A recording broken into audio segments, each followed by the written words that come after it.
It is well documented that a small amount of time spent on a creative activity each day can radically alter your well-being.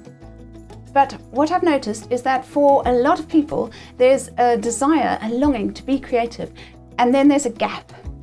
Some of you may have bought some paints and then left them in the cupboard because you're not quite sure what to do with them.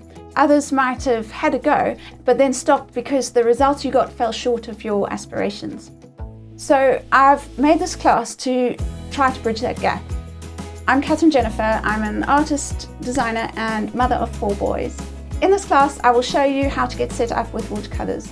I'll show you 5 common mistakes that beginners make with watercolor, and then we'll do a quick warm-up and then dive into a super easy, fun, and satisfying painting of a cactus.